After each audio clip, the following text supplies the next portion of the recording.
I entered the profession against my will and I said it is a parasitic profession and all that. But the legend of the profession is something which is fascinating. You hear of great trials, a great cross-examination, great lawyers. It's a dream.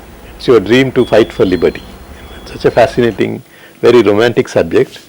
But then I never thought that my boon will be granted with such plenty.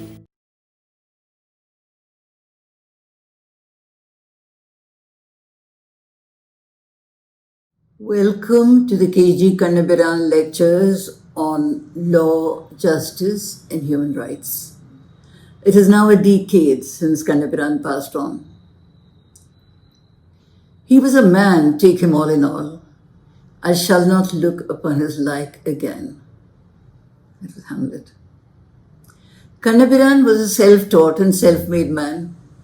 In a profession where godfathers and family and class meant everything, he rose from humble beginnings to legendary heights through sheer dedication and hard work. A prolific reader, he devoured every piece of literature that came his way as he struggled through school, college, and practice. It was precisely that reading which expanded his mind. What forged him into a legend was a sensitive and brilliant defense of political dissidents and revolutionaries who were hunted down by the state during the emergency. He converted the courtroom into a literary convention, often asking his clients to recite poetry or explain the philosophy for which they were charged to the judge. He prided himself on his radical interpretation of the law, often educating the judges before whom he appeared to interpret the spirit and intent of the Constitution. He was admired and loved for his fearless defense of causes, coupled with a deep tenderness for his poorer clients, which made him a much-loved figure in Andhra Pradesh. He inspired many young lawyers searching for some meaning and radical dimensions in the practice of law. As president of the Andhra Pradesh Civil Liberties Committee and the People's Union of Civil Liberties, he was critical to expanding these movements to powerful institutions of human rights defense. He was involved in human rights work across the country, which was idolized and adored particularly in his home state, Andhra Pradesh, by the poor and disempowered and often resented by rich and powerful people unless they had a case or a cause they needed him to fight. It is now a decade since his death, and given the state of human rights today, his presence is sorely missed. This is an effort to preserve his heritage for the bright young lawyers who are emerging today, a generation that he sincerely believed would restore decency, dignity, and justice to our country. Thank you. The family of KG Kannabiran welcomes you to the KG Kannabiran lectures on law, justice, and human rights. 10 years after his death, we remember his spirit, his resistance, and his constitutional insurgencies in courts and through courts and tribunals, in defense of dissent, personal liberty, associational freedoms, and justice, speaking truth to power, calling for judicial accountability and state accountability, especially in the matter of repressive laws, custodial violence, and extrajudicial murders, encounter killings, calling out entrenched practices of discrimination and structural violence, and setting out the basic structures of constitutional rule. We bring together a few of the lawyers and judges who knew him personally and worked with him on cases, campaigns, and tribunals to remember their collaborations with him and reflect on future pathways of this important slice of the history of lawyering for human rights and civil liberties, rooted in the Indian experience. KG Kannabiran lived and worked in Andhra Pradesh, in Hyderabad. He traveled across the country, appearing in courts of trial and high courts and in people's tribunals and fact-finding missions, From Kashmir, Assam and Manipur to Tamil Nadu, Chhattisgarh to Gujarat to Punjab, Karnataka and beyond.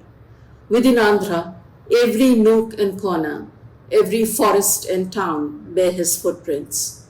Practically every court in every jurisdiction in the state bears his imprint. Every university, meeting hall, meeting ground has heard him speak untiringly on the meanings of the rule of law and the Constitution. No place was out of bounds in his quest for justice. We hope to remember him through the futures of his work and through the work of those who carry it forward in so many different ways. In this specific segment of lectures, we bring together the voices of those who shared his calling.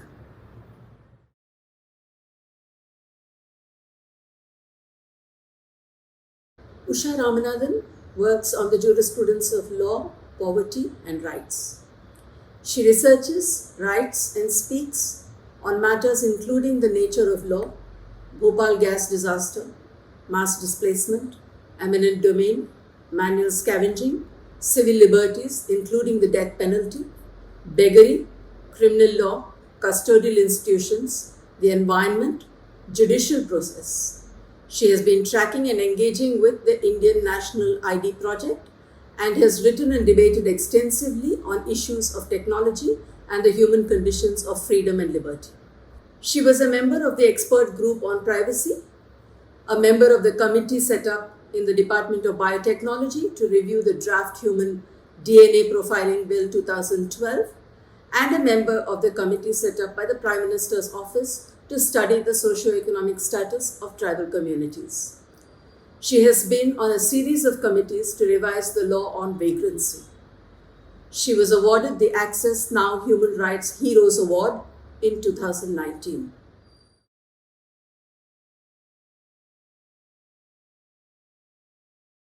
Constitution is not something that we just know. It's not just about reading the various articles of the Constitution. It's about knowing what it is saying to us. And as a student of law, for years and years, I had learned how to read case law. Over the years, I'd learned how to read case law and how to read the provisions, the articles in the Constitution. But to understand what they meant took time. And it was when I was introduced to Kannabiran's writings and to the person that I saw what it meant to say that a constitution is a historic document. It's a document that holds within it the history of a nation. It's not just the words.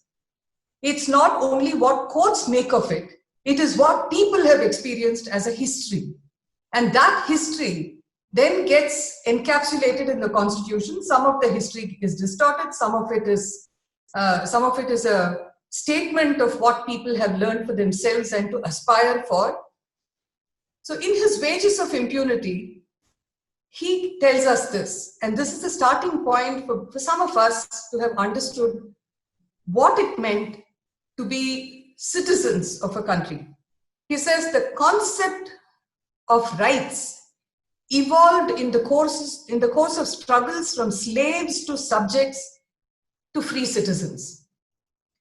The parallel evolution of the means to control people has been from brutal and naked power to sophisticated methods. These words came back to us in a huge way when the UID project was started. And it's fascinating what happened with the UID project. It began without any white paper, green paper, brown paper, blue paper, nothing at all.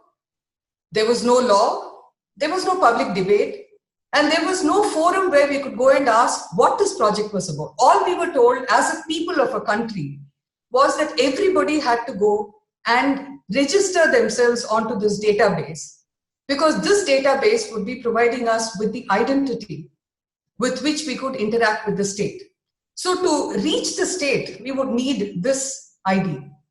This is in early 2009. Of course, in early 2009, we hadn't yet seen it because it was still slowly being revealed to a public.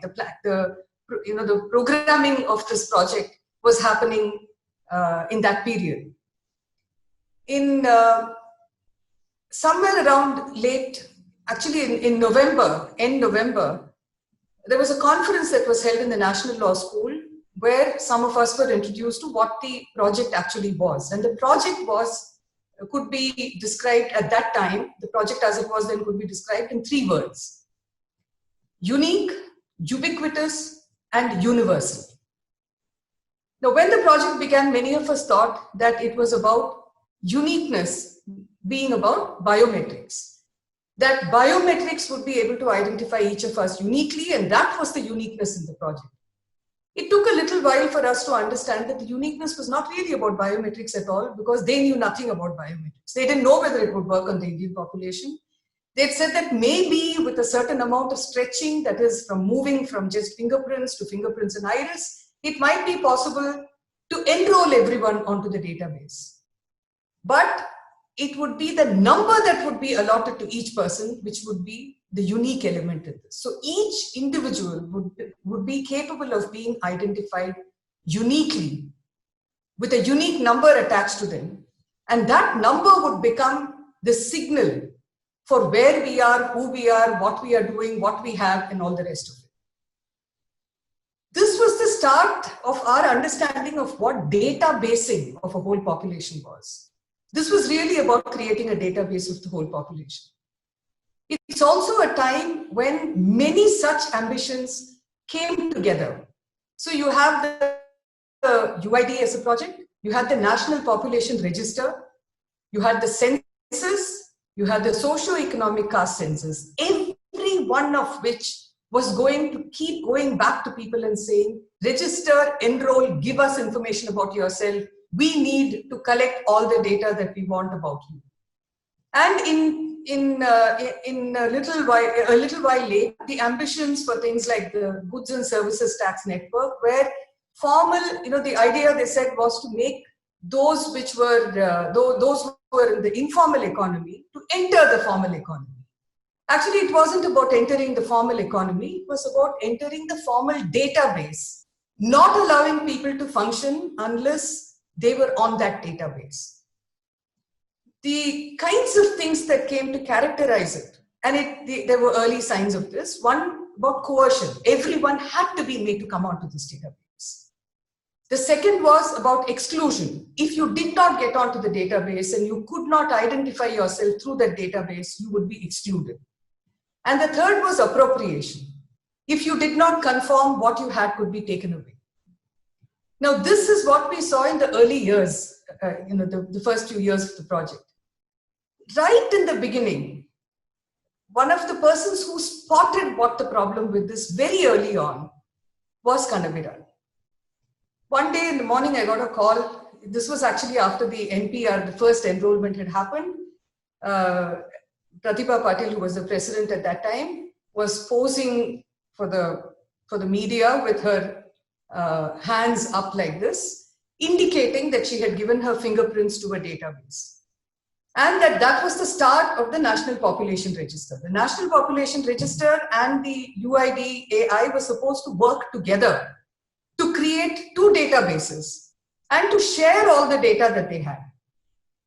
Kannabiran called up in the morning and said in Tamil, he said, "Ennamma ningella enna pannindrukke?" Which is to say, what are you people doing? What are you doing about the kind of thing that's happening? He was livid. He was boiling mad. And he said, this is not called freedom. This is called unfreedom. You can't allow them to do this. And over the next, this is sometime in April 2010, over the next 6 months, at least 2-3 times, at one time when he called, he said, NPR is advertising like it is it's your national pride to get on to this database. And he said, it's not national pride. This is the government is defrauding you in saying this. So what do I have to lose? I'm towards the end of my life. I'm going to issue advertisements that are as huge and tell people not to enroll, because this is not the business of the state to be tracking and tagging people. It was a very strong statement from him, and I must say it had a profound impact on many of us, because somebody who had worked with civil liberties all his life, somebody who had understood the value of history in our lives today, someone who understood the Constitution as a living document, and someone who understood something as basic as this of movement from being slaves to subjects and subjects to free citizens, with the corollary that if we don't safeguard our space as free citizens, we will slip back to being subjects and then slip back to being slaves. So, someone who had this depth of understanding was someone that we could not make the effort to understand, to understand what he was telling us. In a little while, the question that came up then and which remains till today is the link between the kind of conversations that have happened around the right to information and projects such as the UID, the databasing projects, the multiple databasing projects that have come. RTI talks about transparency. These two talk about transparency. The difference is that RTI talks about the transparency of the state, while these projects, all of them, talk about the transparency of the citizen to the state. In a little while, it was obvious that the first part of that, the absolute first part was digitization. The second part was creating these unique IDs for every person and giving each person a number. The third part was ubiquity, where it meant that your number had to be put into every database so that it's possible to converge all that data and to create profiles of people, to be able to track people as they move from one kind of activity to another, one kind of interaction with systems to another. And in this, that's when you also realize what it means when one of the earliest documents that the UIDAI produced was this document called UID, a numbering scheme. It was to number the whole population. I want to leave you with a thought on this, where very soon that project, when it was moving towards the fintech revolution that they were seeking, used three terms which were to explain what this fintech revolution would achieve. The first was cashless, and all of us saw what happened with demonetization. The second was paperless, and like all RTI people will tell you, it is the paper trail that really tells us how we are going to trace what the state has been doing. And the third, which to my mind is still the most mystifying, to use a euphemism, is this idea of presenceless.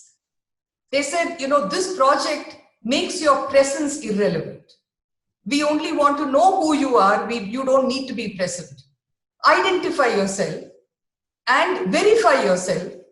Convince us that you are who you say you are. We don't need to see you. So this idea of the presenceless citizen is a significant contribution that this project has made to the way in which the state views us and the way in which we are asked to view ourselves.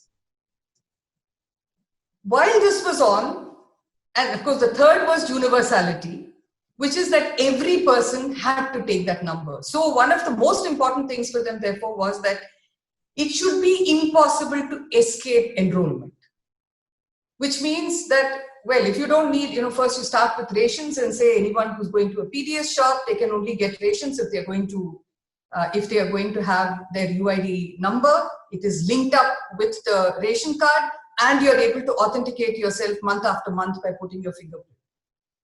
The month after month using your fingerprint is actually a problem for the project in a sense that it has shown up how defective and deficient was their understanding of how biometrics would not work.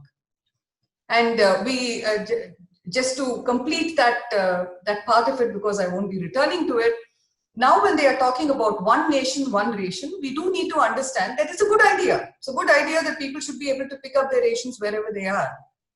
But what is a bad idea is that they have the only system that they have in place to effect this one nation, one ration is through the UID and the biometric.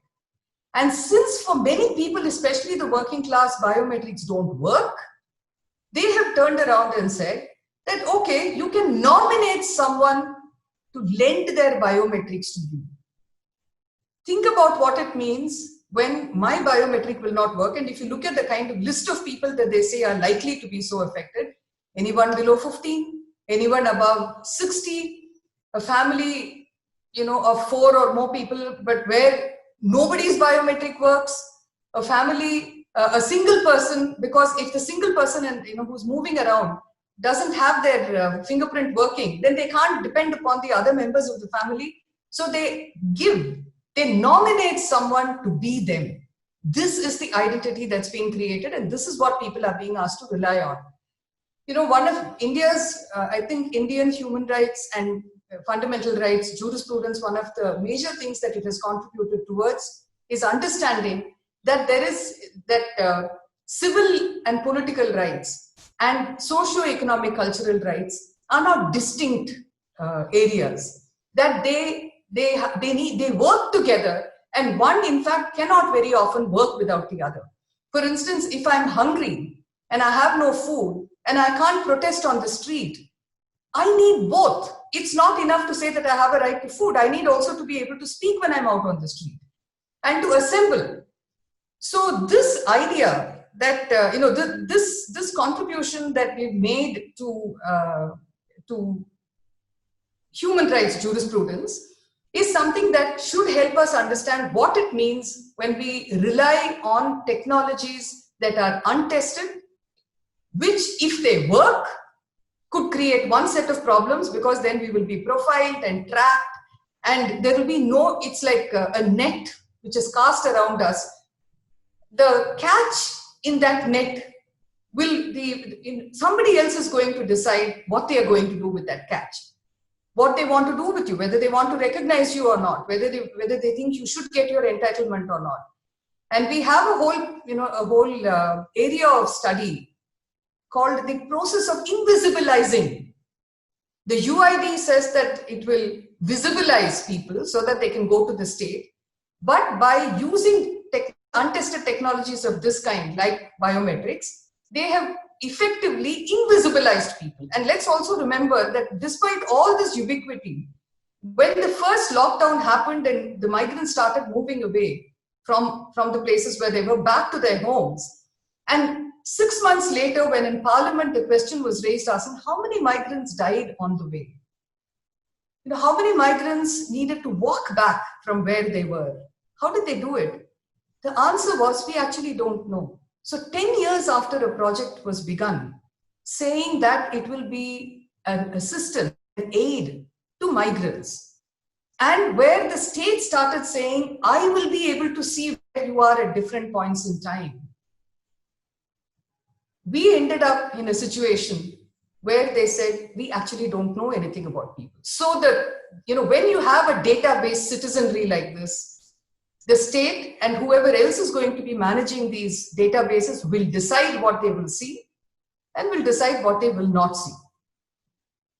In the context of ubiquity, one of the most interesting concepts that came up was this idea of the 360-degree view of the citizen.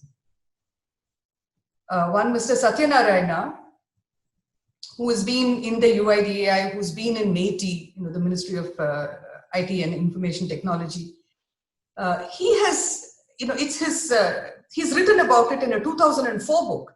This is something that has been planned over time, saying that the state, there should be real-time updating of data about us, and the state should be able to have a 360-degree view of our lives from time to time to time. Think about what it means in terms of surveillance, tracking, profiling, tracing, memory, and forgetting. None of these were debated in public. They are just executive policies sought to be implemented.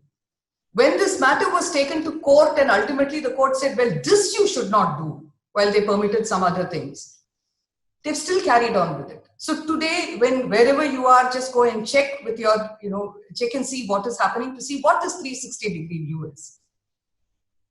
In the midst of all of this, you had the court, you had the government go to court and make this extraordinary statement that privacy is not a right of the people at all. of this country. Forget about fundamental right. They said privacy is not a right for the people of this country. The reason they needed to say it is because of the way technology is developing today. I think it's one of the most fascinating things to think that in the first decade of this century, there was so much excitement about technology. Everybody went out and got themselves, first there were desktops, then there were laptops, then there were mobile phones, then there were smartphones, then there were all the other kind of gadgetry that came up. Then all this facilitated the idea of the social media. Everyone felt that they had information, they had connectedness, lots of excitement in the first 10 years or the first 7, 8, about 7, 8 years of the first decade. And then suddenly that changes. And from all that excitement, you see the introduction of a certain amount of anxiety.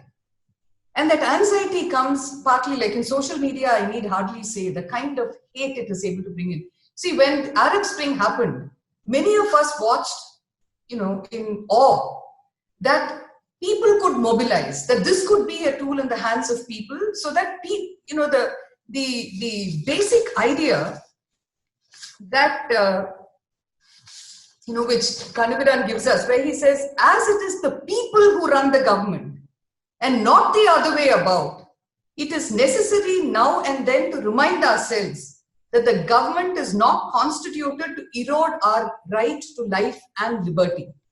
Now, this idea that it is the people who run a state means that people should be able to congregate and to be able to do many things. Now, Arab Spring made us feel that can happen, that governments can be held to account, that power will never become extreme and concentrated in a few hands. And then we saw how quickly technology turned around. And that same technology that was supposed to be for our people became something that the state would use to surveil us.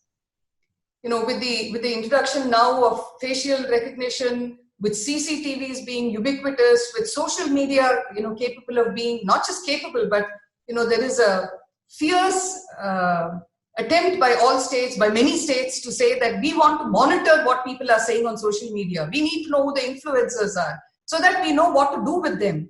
With this kind of a thing, the anxiety has arisen. And like Mr. Nilekani very kindly tells us in one of his interviews with V. Sanghvi, he says, actually, why are people complaining about the UID? The smartphone is even more pernicious. So when it came to privacy, and they said that there is no privacy for the people, they said, anyway, it's not absolute. I don't think anybody has claimed absoluteness in anything, but it's a kind of red herring. You keep saying, oh, the right is not absolute. So it becomes, they needed to get rid of the right to privacy because these technologies and the technologies that we are beginning to recognize now in this past decade, these cannot survive the right to privacy. And the right to privacy will find it difficult to survive these technologies. So think about what we are doing. These technologies could be privacy respecting, but they are deliberately not privacy respecting because the companies want to collect all that data from us. And the states now are telling them, like our state is telling the technology companies, that you cannot encrypt in a way where people can talk to each other without the state being able to know what there is in it. This leads directly into surveillance.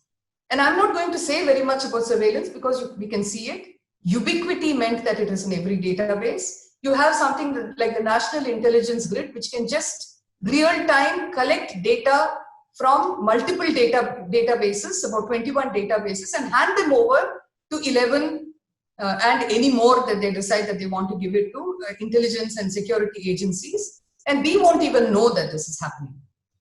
In recent times, we've seen what it means. In recent times, we found open speech about tracking people.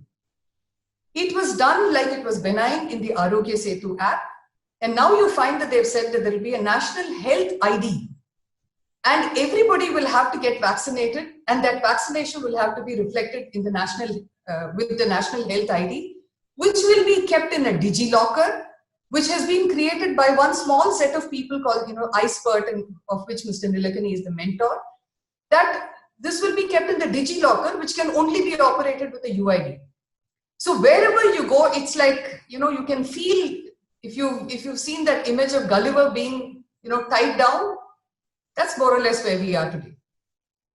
But then is surveillance the only ambition? Surveillance is much more a state ambition than a corporate ambition. The corporate ambition in this is about data. It's datafication of people. So let's just see that we've come through various phases. You have to go through digitization. You go through having an ID, every person having a unique ID. You put that into every database. You destroy the right to privacy by saying privacy is dead and that consent is broken and therefore none of it is relevant. They share that information with the state for surveillance, and Edward Snowden, I think, showed us precisely how these things happen, the collaboration between corporations, tech companies and the state. And then it is about datafication and AI. So the idea is that, we've had multiple natural resources, but this is their latest and new natural resource, which is data about us. There is a new theory that they've propounded called the trickle-up economic theory. What is this trickle-up? We've heard of trickle-down. So trickle-up is where they say that, well, Indians, in the West, they became wealthy first, and then they got into this field of data. But in India, people are not wealthy, but they do have something that can produce wealth, which is their information, personal information about themselves. This personal information should be allowed to trickle up, and that will then get converted to become the natural resource. That data which is generated will become the natural resource on which the next great economic boom is going to happen. Now, I will leave you with that thought and just spend another minute on what this idea of AI therefore is. See, AI or artificial intelligence is not new. They've been talking about it for decades now. What is new is that the way technologies have also become ubiquitous. And it hasn't always become ubiquitous because people wanted it. Sometimes people wanted it like mobile phones, and then you found that these are the best ways of tracking and keeping everything, getting access to all the information about people. But you also find that in AI, it is necessary for us to feel little about ourselves so that we feel more about artificial intelligence needs data. As much data as it can, which is why it didn't succeed very much till now. But now that you can get, it's like a whole mass of data being swept into the system called artificial intelligence. It's machine learning, it's algorithms, and we are constantly being told that we are useless, we are inefficient, we just don't get things done. Whereas artificial intelligence will take care of all of that. In Internet of Things, what is this IoT, Internet of Things? Everything that you have will be connected with the internet. You're using your refrigerator, it will be connected with the internet, and it will know what is inside that refrigerator. When they tell you when your milk runs low, it will inform you so that you can go out and buy milk. So that is the level to which we are being reduced. You think about what Alexa is doing to people, making them think that they've become cleverer and smarter when in fact they are saying you're so dumb that you can't even deal with this yourself. So the idea is that since we are such lowly creatures, we have to hand over our rights to machines and to the algorithm. Now this is, with Kannabiran for guidance, it hasn't been very difficult to see what is wrong with this whole way of thinking. Now we know that the privacy right is not connected only with Article 21. It is connected with all our fundamental rights. But when we were thinking of, when we were thinking about Article 21, in this country we have this extraordinary thing where we say that nobody shall be deprived of life or personal liberty except according to procedure established by law. Now this law, in Wages of Impunity, in one part, Kannabiran talks about lawless laws. And we see a lot of them around us now. The UID Act itself is a lawless law. Even more so is or equally so, is the 2019 amendment that was made to the Aadhaar Act, where they've said private companies can also get in on this game and use this database in multiple ways. The word that will always be used is voluntary. But what you will find is what accompanies it is that it is choiceless. What we found over a period of time is that, in the way in which Article 21 is written up, that is, no person shall be deprived of his right to life and personal liberty except according to procedure established by law, it seems like the right to personal liberty and the right to life can be equally taken away so long as there is a procedure established by law. Some of us have been feeling for a while now that that is not, it's an unfortunate wording of that provision, of that article, and it's also an unfortunate understanding of this article. If you have a procedure established by law, then it might make some sense when it comes to deprivation of personal liberty. So then you can only deprive personal liberty strictly in accordance with that law, and that law can be debated and the rest. But to say that life can be taken so long as you have a procedure established by law, that has very, very different implications. And the way in which we've been able to see what that means is through understanding this idea of death penalty. What is death penalty? Death penalty is, you can't execute a person unless they are in state control. If they are already in state control, then why do you want to kill them? Is the right, the responsibility of a state is to preserve and protect and expand the rights of people. Can that ever include the right to take away life? So this is for them to take away life. I may take my own life away, but can the state take my life away? That's a completely different question. So I think we need revisiting of Article 21 and try to understand what this right to life means. And I just want to say a few things on this idea of death penalty, because till recently, many of the things that we said about the death penalty, except that which had to do, for instance, with whether we want to give the state the power to kill, whether we want to give that to the state at all. After all, it's our government, our constitution. The government is ours. We are not the property of the state. So when we recognize that, then we have to get into these discourses and figure out what is it that we've given to the state. We also find that, it was still, and there were a range of things, for instance, like we could see that the criminal justice system was collapsing, and to say that you can have the death penalty, being imposed after this kind of process, which is so faulty and so, it's so full of error. It's now plain that what used to be commonsensical knowledge is in fact what the situation is, which is that, who gets executed, who gets given the death penalty, who gets executed. It's people who are unable to stand up for themselves, who aren't able to get the best counsel that there are, who don't know the law and therefore don't know what is happening with them when they enter the law's fold.